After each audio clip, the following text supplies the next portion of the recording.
Seja bem-vindo ao canal. E hoje é um assunto, eu meditando ontem e durante a semana também, é um assunto de extrema importância. É um assunto, eu acho que é o assunto mais importante, que é a questão de amar a Deus. O que que é amar a Amém. Deus?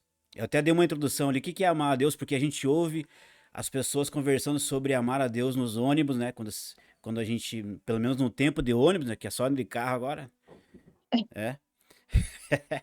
E a gente ouve no ônibus, né, as pessoas conversando, eu amo a Deus, não sei o quê. Você vai no trabalho também, os colegas de trabalho falam que amam a Deus também. Na igreja, as pessoas que falam que amam a Deus. Mas o que que é amar a Deus? Pra gente começar a nossa conversa, Karine, eu vou trazer Sim, aqui. Quer dar boas-vindas aí pra galera ou tá de boa? Dá duas tá boas-vindas de aí. boa. Boa, boa tarde, bom dia, boa noite. Não sei que horário você vai assistir esse podcast.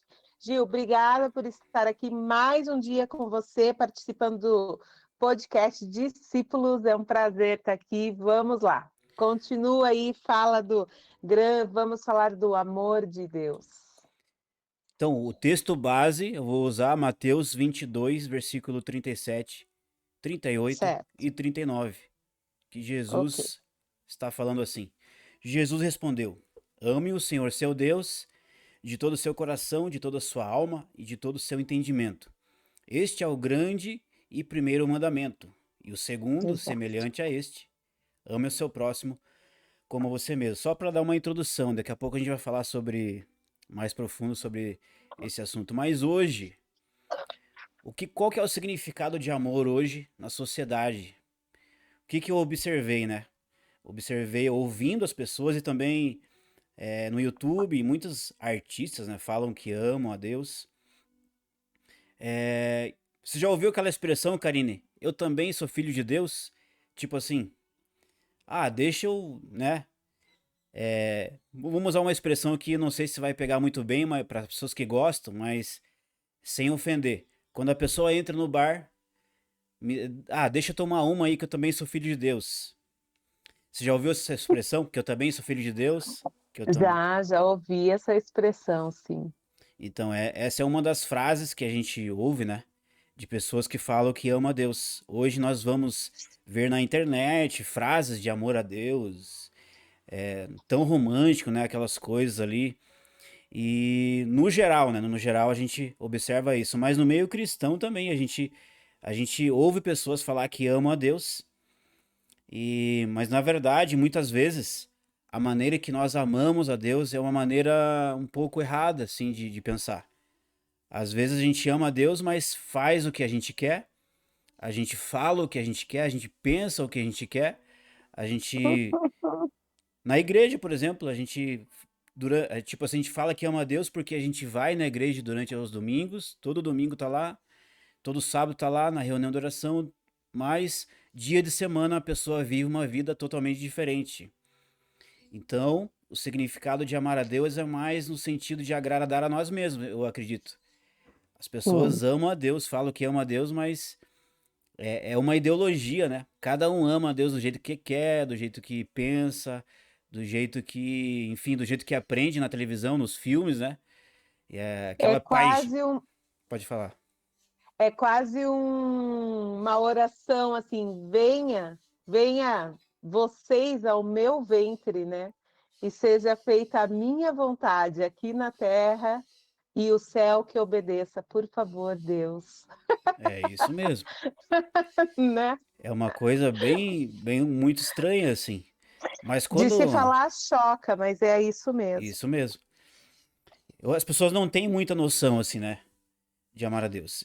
Mas eu peguei algumas coisas aqui do Antigo Testamento, porque não é apenas no Novo Testamento que a gente estuda a Bíblia, né? Sim, O Antigo e o Novo andam juntos. E no Antigo sim. Testamento, o significado de amar a Deus estava definitivamente ligado em obedecer às leis que Moisés deu ali no Monte Sinai, Sim, né? Inclusive é até o mesmo texto é o mesmo texto que você pegou, não é Levítico, Karine, que eu tinha falado. É Deuteronômio mesmo, que eu tinha Deuteronômio pegado. mesmo. E Exato. Então, amar a Deus significava em obedecer essas leis, e era realmente isso, era uma prática de obedecer às leis que Moisés tinha dado. Você quer ler aí, Karina? Quer que eu leia aqui? Você Deuteronômio. quer que eu... Você está no 6? Isso. Se quiser ler, pode ler. A tua versão é um pouco Deixa... diferente. A missão é um pouquinho diferente da sua, né? Deixa eu abrir aqui Deuteronômio 6. E ali é muito legal esses versículos. Você pode ler É, do 1 até o 8 aí, pode ler.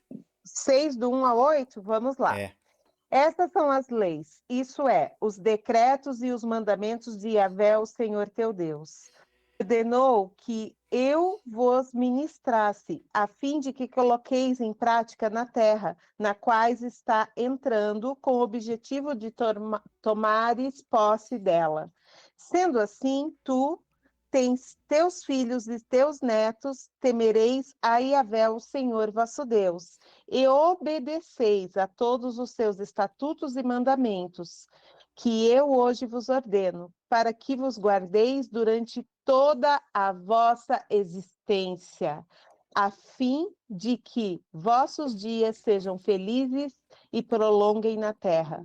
Portanto, ó Israel, ouve e cuida, pôr em prática o que será bom para ti e te multiplicará a descendência, conforme te afirmou Yahvé, Deus dos teus pais, ao entregar-te uma terra que produz leite e mel. Ouve, ó Israel, Yahvé, o Senhor é o único Deus. Amarás o Senhor teu Deus com todo o teu coração, com toda a tua alma e com toda a tua força. Que todas essas palavras que hoje te ordenam estejam em teu coração.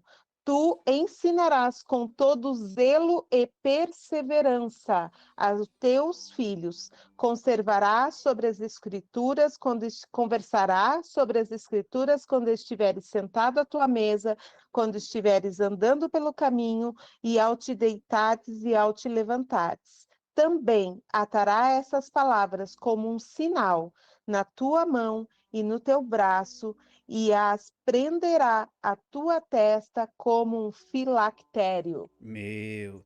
Nossa, eu não cheguei a estudar os versículos em si, né? Eu peguei um geral assim.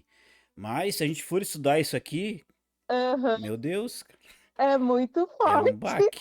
Primeiro, Gil, segura aí teu pensamento que eu quero falar algo que eu acho bem importante para a gente falar. Primeiro, nós viemos de uma doutrinação grego-romana completamente equivocada, onde separou o santo e o secular, né? Essa existência, esse dualismo, isso não existe. Somos todos santos chamados para viver para a glória de Deus. Isso precisa entrar na nossa mente para que a gente possa entender o amor de Deus. Não existe uma Karine fora da igreja e outra dentro da igreja. Tudo que eu sou em Cristo Jesus e eu sou uma representante, uma embaixadora do reino, aonde eu estiver, exercendo todas as funções, como esposa, como mãe, como filha, como amiga, como profissional, tudo que eu faço, né? Mostra Jesus, mostra esse amor, mostra. E outra coisa também que eu queria falar, Gil, bem importante antes da gente dar sequência, é que nós precisamos ter essa consciência que a palavra foi deixada para que nós entendêssemos que Deus tem um plano, o plano está estabelecido, ele é eterno. Então, não somos nós o comandante. Nós, quando nos entregamos a Jesus por forma desse aceite, né, que a gente aceita o Senhor Jesus como Senhor e Salvador da nossa vida, nós entramos e começamos a fazer parte de um plano pré-estabelecido. Ele já está estabelecido, ele tem início, meio e fim, e está bem explicadinho na Bíblia. Então, assim, é essa consciência que nós precisamos ter para começar a viver esse amor de Deus. Amém. Glória a Deus. Amém, Karine. É isso Amém. mesmo. Então, o contexto aqui, Karine, desses versículos, a gente sabe que o povo estava escravizado no Egito. E eles tinham muitos deuses, né? E Sim, eles, de alguma maneira, eles aprenderam a adorar esses deuses. Inclusive ali o livro de Gênesis, eu estava estudando, né? Muitos estudiosos vão nos falar que o livro de Gênesis foi escrito para ensinar o povo que só existia um Deus. Porque quando você vai pegar o primeiro versículo, e Deus criou todas as coisas. Então Moisés escreveu para realmente ensinar o povo que só existia um Deus. E acredito também que o resto ali do Pentateuco, ele foi escrito para ensino mesmo, né? E a questão de amar a Deus acima de todas as coisas era uma questão central, né? Porque amar significa adorar, adorar a Deus está muito ligado em amar também, né? Então o sim. povo de Israel teria que largar todos os deuses que eles tinham no coração ainda. Mesmo depois que eles saíram do Egito, eles tinham ainda no coração por todo o processo que eles passaram no Egito. Então eles tiveram que passar por esse processo, né, de amadurecimento do amor. E eles começaram realmente a amar a Deus. Mas a gente vai ver ao longo como a gente sabe, né? Quando eu leio o Velho Testamento, eu fico muito irritado quando o povo de Israel sempre está rejeitando, né, as leis, sempre volta a pecar. Nossa, eu fico assim, dá um negócio estranho assim quando você lê. Mas é a nossa. Você, vo- Pode falar. você vê o espírito de rebeldia, né? Isso, é. Todo tempo, todo tempo, porque esse é o nosso estado como homem na queda, né? Essa é a parte que a carne milita contra o espírito. E se a gente pensar que isso é um privilégio nosso, Gil, nosso, hoje ter a ajuda do Espírito Santo, que nós falamos da semana passada, isso é um privilégio nosso. E se nós olharmos com esses olhos para os nossos antepassados, nós conseguimos gerar um pouquinho de compaixão e misericórdia, Amém, isso porque mesmo. eles não tinham esse auxiliador. Sim, é verdade. Daqui a pouco a gente vai falar sobre o Espírito Santo, que ele, na verdade, é ele, né? É ele que nos É capacita. ele, é ele que Então, nos Karine, capacita.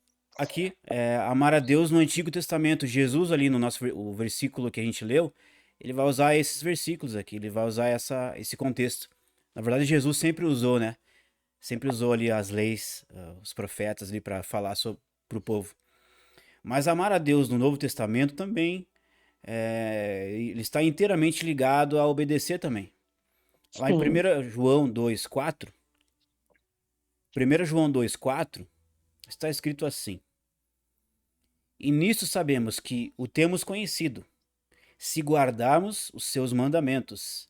Aquele que diz que eu conheço, mas não guarda os seus mandamentos, esse é mentiroso, e a verdade não está nele. Mas quem guarda a sua palavra, nele verdadeiramente tem sido aperfeiçoado o amor de Deus. Nisso sabemos que estamos nele. Quem diz que permanece nele, esse também deve andar assim como ele andou. Amados, não lhes escrevo um mandamento novo, mas um mandamento antigo que vocês tiveram desde o princípio. Este mandamento antigo, a palavra que vocês ouviram. Então aqui Jesus está usando, João está usando os princípios de Moisés, né? Os princípios Exato. de amar a Deus acima de todas as coisas. João, quer falar alguma coisa desse versículo? É, não, pode continuar, Gil, É, pode falar. é que eu vou falar algumas coisas que alguns versículos do Novo Testamento que falam de amar a Deus, né? Então, Sim, João 14:21. Aquele que tem meus mandamentos e os guarda, esse é o que me ama. E aquele que me ama será amado por meu Pai, e eu também o amarei e me manifestarei a ele. Então, o significado de amar a Deus, tanto no Antigo e tanto no Novo, está em obedecer. Em obedecer. É uma prática. A lei não mudou. Amar a Deus é obedecer. Amar a Deus é praticar as verdades da palavra, ou seja, nós estamos num caminho sem volta. A gente exato. precisa observar isso. Então, o significado de amar a Deus não é emoção, não é uma paixão, não é uma ideologia, não é aquilo que você quer, não é tipo assim, você pode se transformar em que você quiser hoje em dia, né?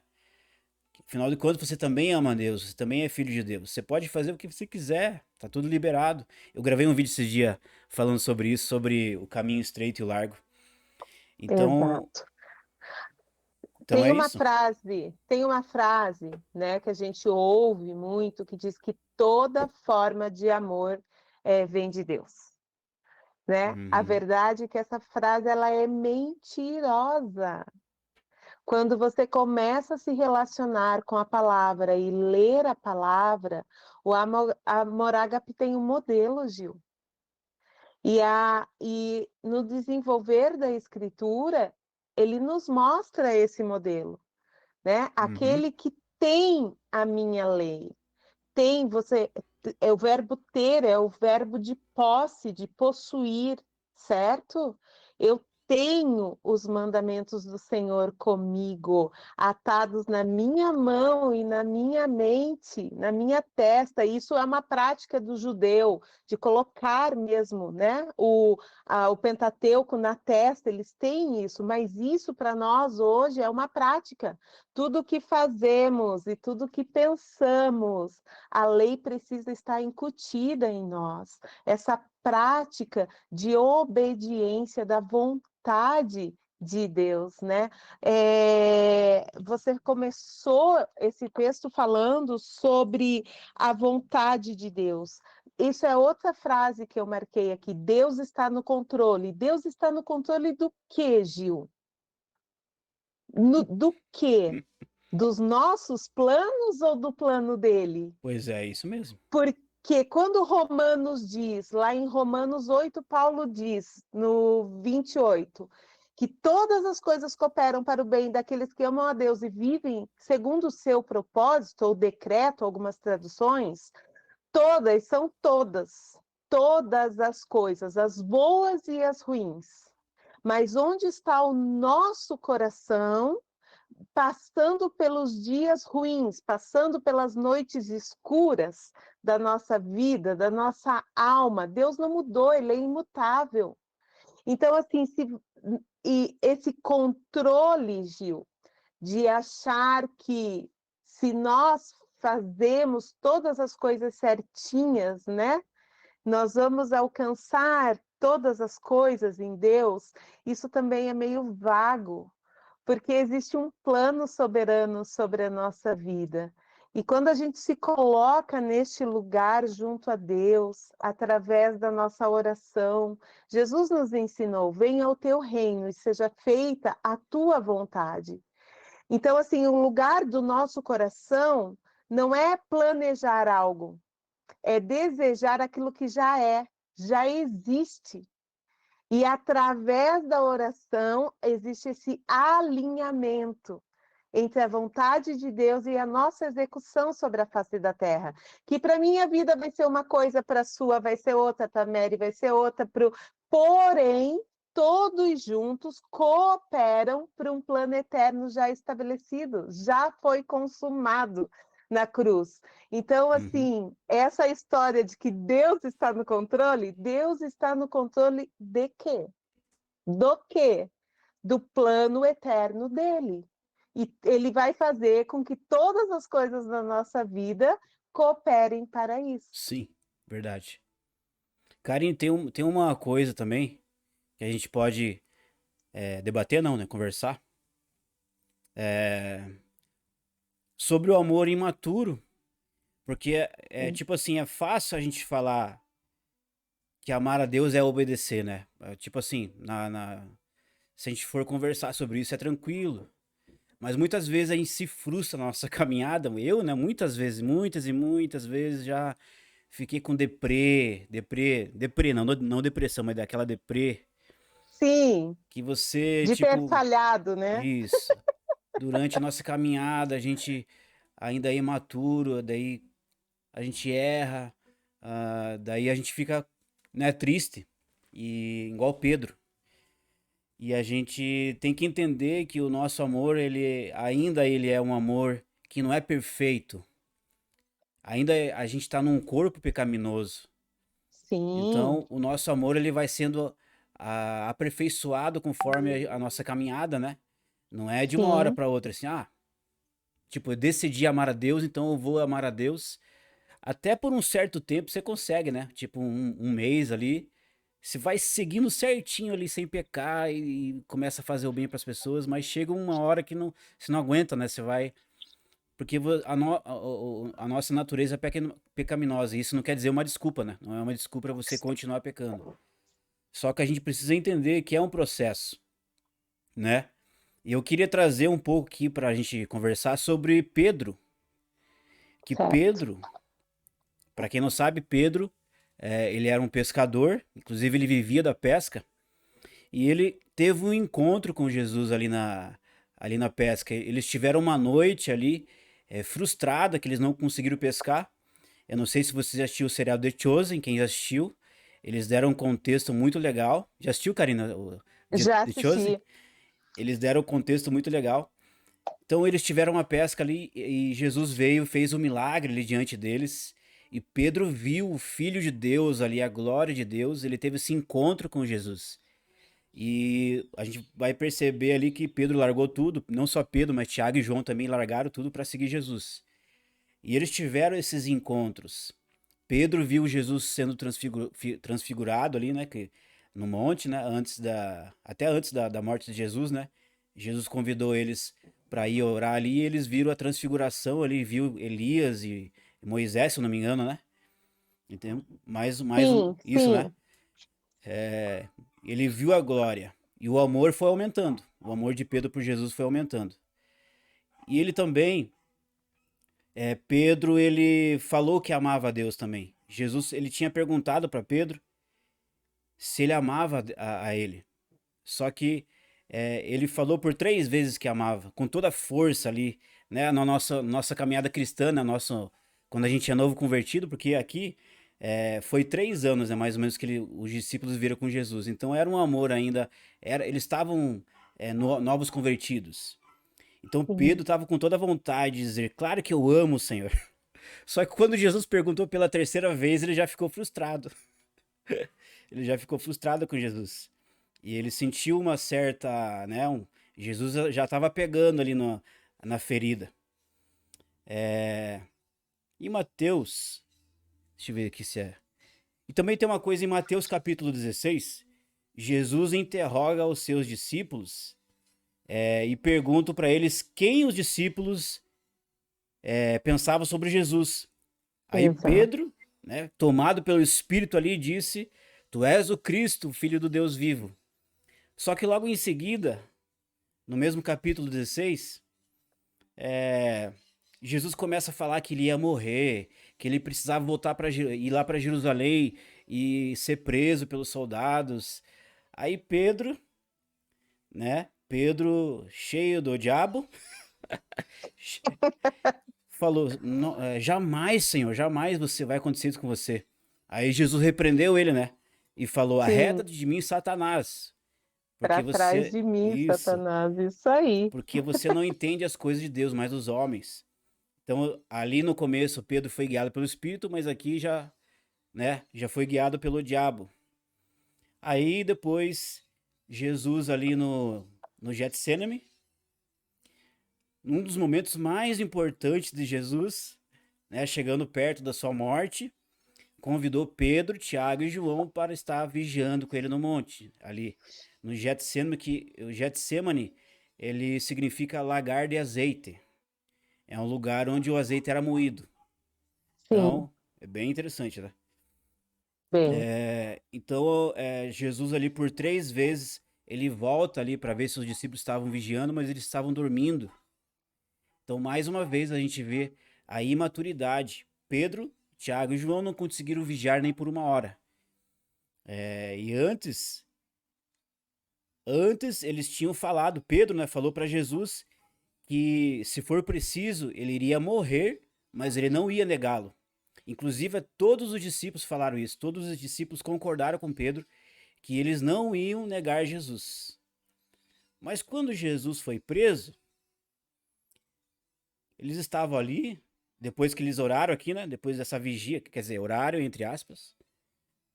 Deviam ter orado uns 5 minutos e dormiram, né? Eu acredito também que eles dormiram por causa da batalha espiritual também que eles estavam vivendo ali, né? Eu acho que a batalha era tanto ali que eles não aguentaram. Mas enfim. Aí depois desse momento aqui, o Judas levou eles ali aonde Jesus estava e eles prenderam Jesus. E Pedro, a primeira coisa que Pedro fez, o que ele fez ali? Você lembra, Karina? Ele voltou a pescar. Não, não, ali nessa parte que ele foi Ah, preso, nesse momento. Você lembra que Pedro pegou a espada e cortou a orelha? tirou a orelha de Malco, isso mesmo, E, perdão. e mais uma vez Pedro foi repreendido por Jesus. Mais uma decepção. Sim, Aí depois que Jesus foi preso, né? Os discípulos aqui todos fugiram. Antes eles falaram que eles iam morrer e não iam renegar Jesus, mas aqui eles todos fugiram.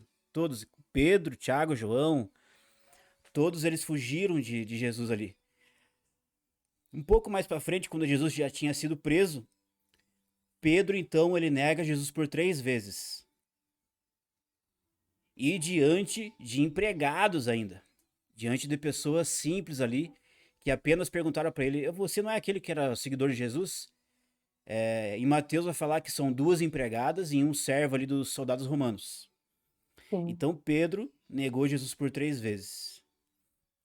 Então a gente vê tipo assim, ele estava com toda a vontade de amar a Deus, os discípulos também, só que na hora do aperto eles abandonaram tudo e negaram Jesus também.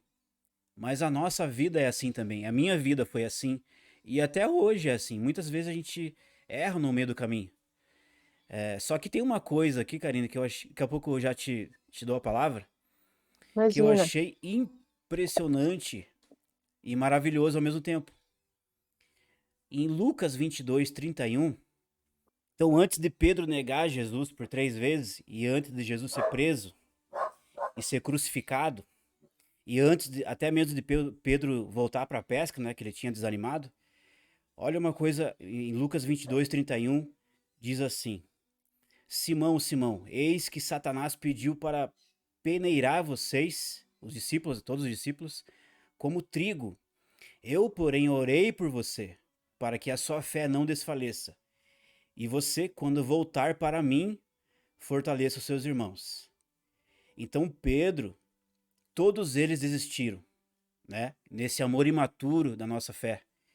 Só que quem intercede por nós nessas horas?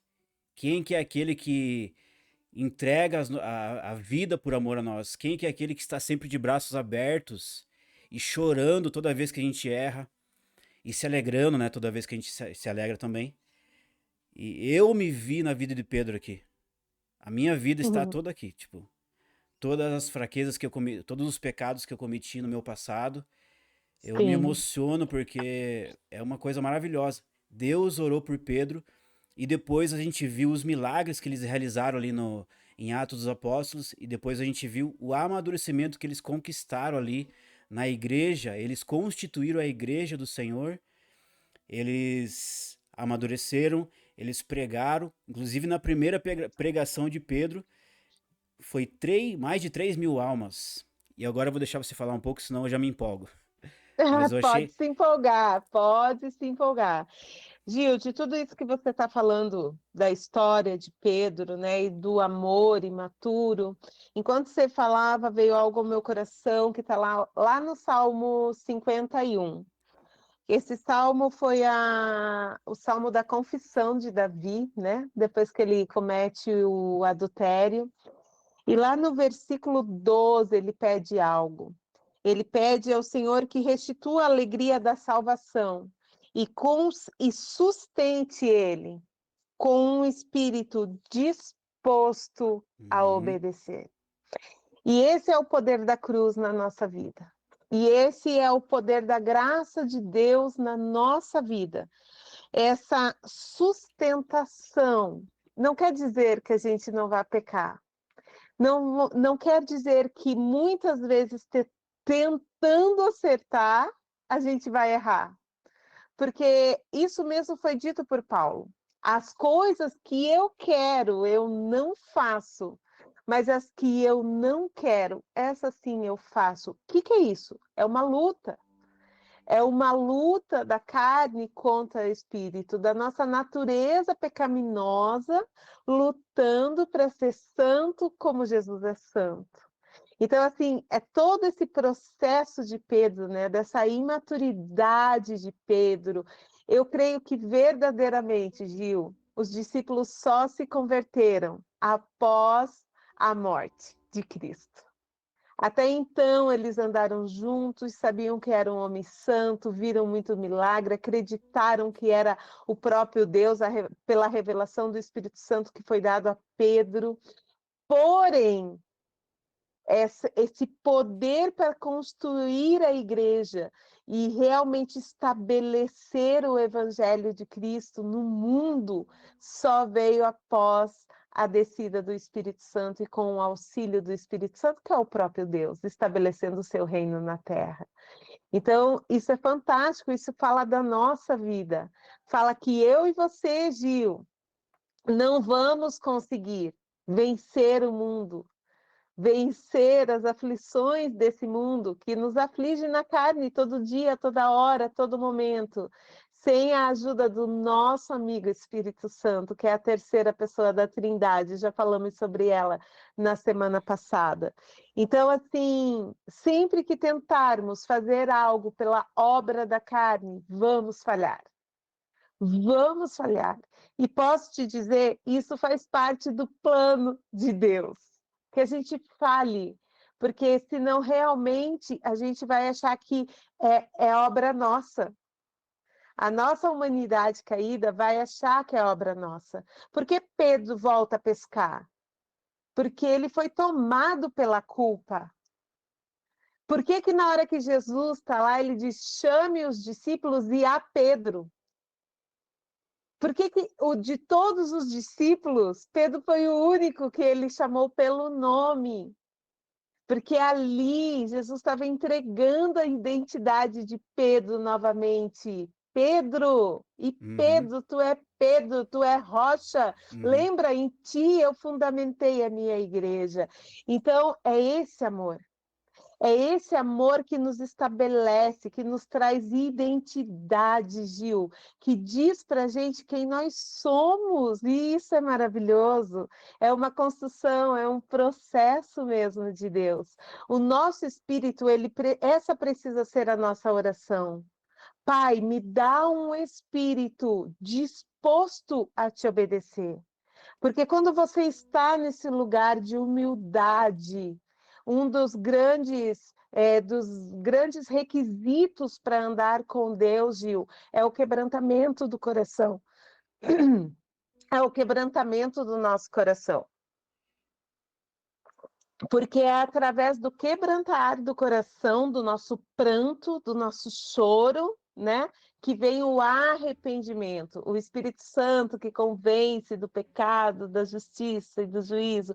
Docemente, ele vem ao nosso coração e traz o arrependimento genuíno.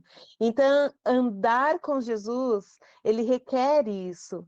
Ele requer esse lugar de um coração contrito, um coração quebrantado, um espírito disposto a obedecer, para que haja o arrependimento genuíno e para que você possa ser transformado através da palavra, possa ser transformado através do Espírito. Senão, Gil, nós vamos realmente se deparar com a nossa arrogância, com a nossa vaidade, com nossa necessidade de controlar as coisas, com narcisismo pessoal, né?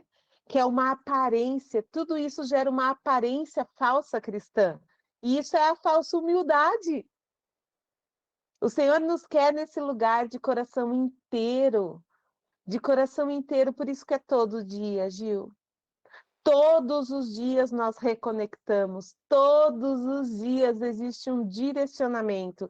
Por isso que ele é o rio que corre, por isso que ele é a fonte de água viva. Porque se nós tentarmos dar de nós mesmos, todo o amor humano, ele nasce da falta. Todos nós somos carentes, todos nós já nascemos da falta. E se não fomos preenchidos por esse amor de Deus, que o próprio Espírito Santo nos leva a esse lugar de amar, é Ele que nos capacita a amar. Nós vamos começar a derramar de nós mesmos, e nós mesmos fala de carência, fala de falta, e daí vamos reproduzir coisas da carne. Por isso, quando a gente tenta amar o nosso irmão, sem primeiro amar a Deus, dá ruim. Dá ruim. Por isso que tem tanta gente que não reconhece o amor de Deus nas pessoas que falam de Deus. Porque as pessoas estão tentando, nós muitas vezes tentamos reproduzir da carne, e não existe amor perfeito na carne. Existe um amor perfeito que vem de Deus e é estabelecido em nós pelo Espírito.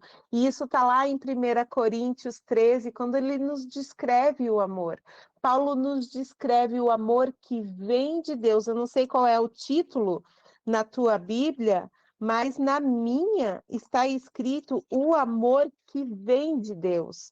Então existe uma única forma, um modelo de amor que vem de Deus, e ele é esse. E ele é paciente, e ele é bondoso, ele é amoroso, ele não inveja, ele não se vangloria, ele não é arrogante, ele não se porta de maneira inconveniente, ele não age egoístamente, quer dizer, ele não gera para o seu ventre. E ele não se enfurece com facilidade, ele não guarda ressentimento, ele não se alegra na injustiça, e a sua felicidade está na verdade. Tudo sofre, tudo crê, tudo espera e tudo suporta. E o amor jamais morre.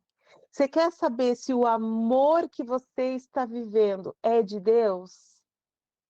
Pergunta se morreu. Pergunta se morreu. Nem precisa ver todas essas outras coisas aqui. Só pergunta se ainda está vivo. Sabe, está vivo pelo irmãozinho que falou mal de você? Está vivo por aquele que te traiu?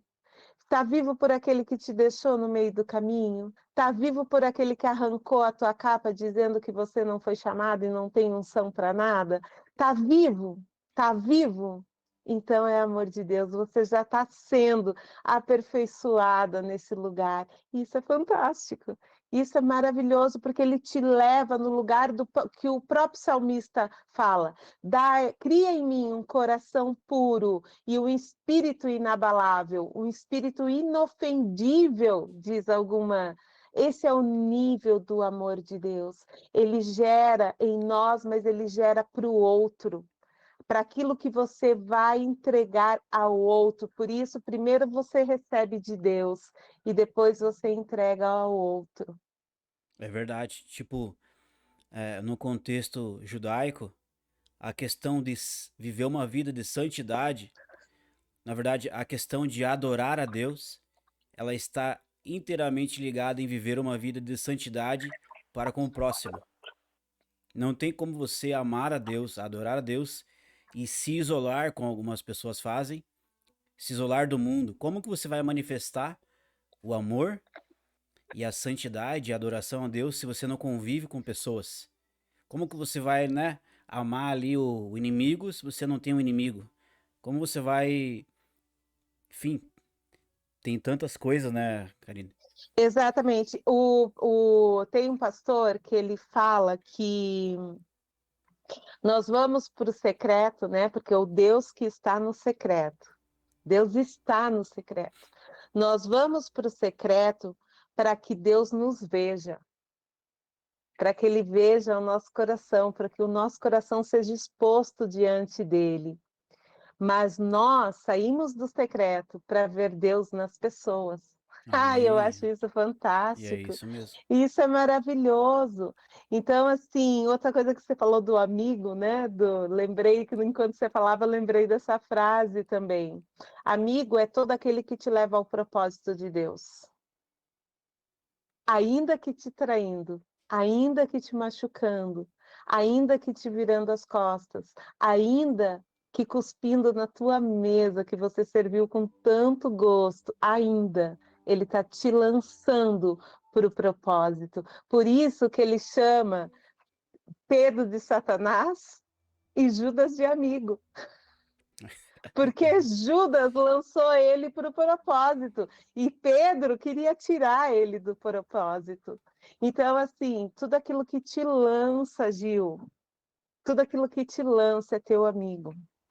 E nós precisamos mudar a maneira, o filtro do que a gente está olhando, a situação, o contexto. Por isso a gente precisa entender, é um plano, já está estabelecido. Qual é o meu lugar na fila do pão? Qual é o Amém. meu lugar no plano de Deus? Entra nele e flui no rio. Amém. Aham. Então, só para a gente finalizar, amar a Deus é obedecer os mandamentos, mas primeiro, a gente precisa ter essa regeneração do espírito, né? A gente precisa entregar a nossa vida para Jesus. Se você quer amar a Deus mesmo, você precisa entregar a sua vida para Jesus e receber o Espírito, e é o Espírito que vai nos capacitar para amar a Deus. Foi isso que Pedro fez, que os discípulos fizeram. Eles aguardaram ali em Pentecoste e depois eles fizeram proezas, né? Porque lembra que Pedro Exato. ele negou Jesus diante de uma empregada simples ali, dos servos. Só que ali Sim, em Atos ele se levantou e diante dos líderes romanos, dos líderes de Israel, ele pregou ali e converteu mais de 3.000 pessoas. A gente vê sim. esse paralelo. Então, o Espírito Santo, a nova vida em Cristo. Inclusive, tem um versículo aqui que é Romanos 5:5. Não sei se você tinha lido já. Não, acho que Ah, não. hoje não, né? Ora, a esperança não nos deixa decepcionados, porque o amor de Deus é derramado em nosso coração pelo Espírito Santo que nos foi dado. Então é isso. Exato, Não é nenhum segredo. Se a gente realmente quer amar a Deus, a gente precisa do Espírito. exato, E é o Espírito, como a gente tinha falado na aula, no vídeo anterior, o Espírito é que nos guia, né, para esses caminhos excelentes. Então, o amor de Deus ele vai amadurecendo conforme a nossa caminhada. O Espírito Santo vai nos ensinando a amar as pessoas na prática. Primeiramente a nossa família, aí depois nossos amigos, familiares, a igreja do Senhor. E o amor vai amadurecendo. E até Jesus exato. voltar e o nosso corpo ser glorificado, a gente vai passar por esse amadurecimento. Aí depois a gente vai estar 100% amadurecidos. Exato. Exato. Para finalizar, Gil, eu quero falar uma coisa a gente precisa entender, você falou que é algo que é o Espírito que nos leva e é lá em primeira João, né? 4 1 João 4, 18, 19, ele vai falar sobre isso, que nós o amamos, porque ele nos Isso. amou primeiro. Essa capacidade de amar vem dele. Mas tem algo muito importante, que a nossa vida, essa nova vida em Cristo, né? O novo e vivo caminho que todos anseiam e desejam quando se convertem, quando querem a pessoa de Jesus, ele requer morte. E talvez a gente esteja escutando algo deturpado sobre o evangelho, que é, como diz Paulo, é um outro evangelho. Você deve estar escutando um outro evangelho que não é o de Cristo, porque a nossa vida, ela começa na cruz. É ali que nós nos deparamos com nós mesmos. É na cruz de Cristo que nós olhamos para nós, Gil, olhamos a nossa humanidade, a fraqueza e olhamos o quão ruinzinho nós somos, né? O quanto malzinho nós somos. É ali, mas com muito zelo, com muito amor, o Espírito nos exorta naquele lugar. Então, uma vida com Cristo, ele começa nesse lugar, com essa morte. Ele a vida no espírito, essa vida inicial, ela vai nos fazer sofrer. O amor é sofredor, né? O amor é sofredor porque ele vai matar o nosso eu, ele vai matar o nosso ego, nossa sede de justiça própria, né, de ser os justiceiros ali, ele vai matar isso. Mas o que eu quero dizer, enquanto eu estudava isso, eu escrevi sobre isso, é que ele está ali no quebrantamento, no arrependimento, nessa vida de humildade diante de Deus, de reconhecer aquilo que nós realmente não somos. A humildade é reconhecer aquilo que nós não somos, aquilo que nós não podemos fazer sem a ajuda do Espírito Santo, sabe? E essa dependência. Não existe vida com Deus e amar a Deus sem essa dependência, porque se Ele está no controle, Ele sabe o plano estabelecido para você. E para que você possa acessá-lo, você precisa ansiar o coração de Deus. O teu alvo como cristão precisa ser o coração de Deus, porque é de lá que vai ser derramado as direções para a tua vida. E outra coisa muito importante, Jesus nos ama. Essa era a convicção que João tinha e Pedro não tinha. Por isso que João dizia aquele a quem Jesus amava.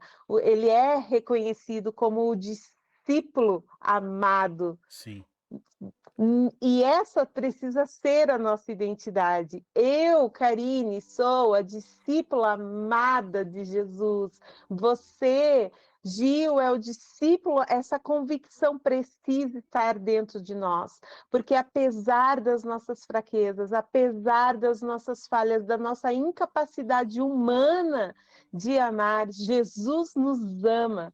E através do Espírito, o Espírito vai nos ensinar a ser resposta a esse amor, vai nos ensinar a amá-lo também. Não é um duelo, não é um duelo. Jesus está ao nosso favor. É do anseio do coração de Jesus que nós sejamos essa resposta, que a gente possa realmente transbordar nesse amor. Então é um lugar seguro, você não precisa ter medo de se achegar a Deus, mesmo com todas as tuas vergonhas, mesmo com todos os teus deslizes, fracassos, pecados, pode se achegar. Ele está se alegrando em você. Só pelo fato de você reconhecer que você errou, ter a humildade que você falhou e não conseguiu, e o amor dele vem e te consola e te ressignifica nesse lugar. Isso é muito poderoso. Esse é o amor que vem de Deus. Esse é o verdadeiro amor que vem de Deus, onde você é suprido nele e derrama dele para as vidas ao seu redor. Amém. E eu vou encerrar lendo um versículo como se fosse uma Sim, oração. sim, Carta de Paulo aos Filipenses. Filipenses 1, do 9 ao 11. E também faço esta oração, que o amor de vocês aumente mais e mais em conhecimento e toda percepção, para que vocês aprovem as coisas excelentes e sejam sinceros e inculpáveis para o dia de Cristo, cheios do fruto de justiça que vem por meio de Jesus Cristo, para a glória e louvor de Deus. Então, Deus abençoe, amém. Karine. Um ótimo bate-papo, edificante, confrontador e desafiador. Desafiador.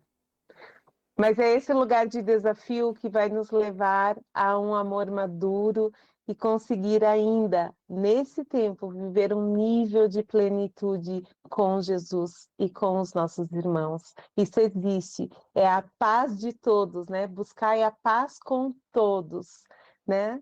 E a Amém. santificação, que sem ela ninguém verá a Deus, está disponível para todos nós, Gil. Amém. Então Deus abençoe, Amém? Karine. Deus abençoe, Gil. Até a próxima. Até a próxima. Só apertar o botãozinho. Certo. Tchau. Gil, obrigada. Tchau, Deus tchau. abençoe. Deus abençoe você também. Então é isso, galera. Nosso bate-papo sobre amar a Deus. Espero que tenha sido edificante para vocês. Para mim foi algo confrontante. Nós temos esse desafio de corresponder com o Espírito Santo. Então já se inscreva no canal, ative o sininho, compartilha, curte esse vídeo Espero revê-los novamente na semana que vem. Deus abençoe e até a próxima.